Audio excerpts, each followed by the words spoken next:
I'm Max Brantley with the Arkansas Times. Friday, January 23rd. News from Arkansas today. Pigs fly. Kind words continue here and in a number of other unexpected places for Asa Hutchinson's big speech on health care yesterday. Not only did he say he wants to keep the private option health care expansion in its current form for 2 years, he also added some little bits of information in his Asa Care law to implement this that takes away some bad things that were added to the bill as a sop to conservatives in the last legislative session, particularly a little savings account gimmick and also some copays, which were more show than go for poor people. They were meant to make poor people behave right, but they were going to cost a lot of money to implement and not produce very much. He's decided not to encumber the thing with those things. That's good news. A lot of Republicans have said they like what they heard. Not perhaps enough yet to guarantee passage of his legislation, but I predict he's going to make it, and with a lot less drama than we've seen in the last couple of legislative sessions.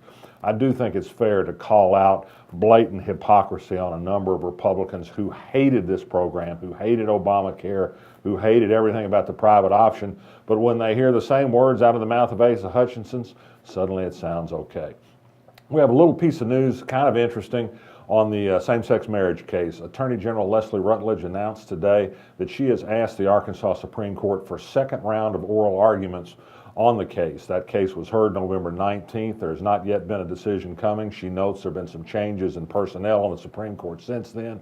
I think this is a way to break a logjam that exists internally in the Supreme Court exactly on who should hear this case. Whether it's going to change the outcome of the case itself is something we won't know until the day comes, but I have in my mind that there's some inner workings here that would be very interesting. Leslie Rutledge, for example, used to be a Court of Appeals clerk for Supreme Court Justice Joe Hart. That may or may not have something to do with that or not. Speaking of gay rights, a new report today out of the Human Rights Campaign notes the progress of gay rights in all the 50 states. Arkansas brings up the rear with about 29 states that simply haven't done very much for the rights of gay people. Not very surprising. You knew that already. In presidential politics, some familiar names have reared their head this week. Mike Huckabee is now being linked once again with Wayne Dumont, the rapist who he helped release from prison, who went on to be convicted of murder in Missouri.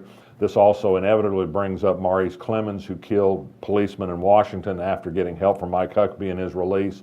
What was new this week was the release of a really tough TV ad that Mitt Romney had made in 2008 to use against Mike Huckabee but never ran.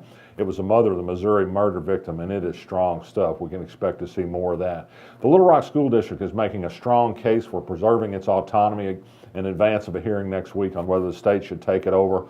I've printed a very good piece that Greg Adams, the school board president, has written about the situation and brought up the fact that if we're going to close down Little Rock School District as a democratically operated institution because of the failure of test scores at 6 overwhelmingly black and overwhelmingly poor districts, shouldn't we look at how well other majority black, majority poor schools are doing in Arkansas and be as concerned about them? Interesting little lawsuit in federal court today. I think it's going to be caught up in a welter of legal circumstances, but a Searcy woman was very unhappy about being talked about badly on a website called The Dirty that prints a lot of unsubstantiated innuendo and gossip. She was presented as something of a slut. She sued. She won a default judgment today. The operator of the website, The Dirty, says they sued the wrong people and what they've done is protected by the law, and they may end up being correct on the law, but at least she has a lawyer that's going to carry this case to the courts quite a bit and bring a lot of attention to the ability to slander people in public forums with impunity, and it's something that everybody in the publishing business is interested in these days. Finally, there's some news coming out of a hearing before the State Funeral and Embalmers Board today about a Jacksonville nursing home where some 31 bodies were found stacking up like cordwood. Channel 4 reports that there's a proposed settlement in the work in which the funeral home will give up its license in return for not being prosecuted. On that fairly unpleasant note, we'll end it today and end this week. I'm Max Brantley.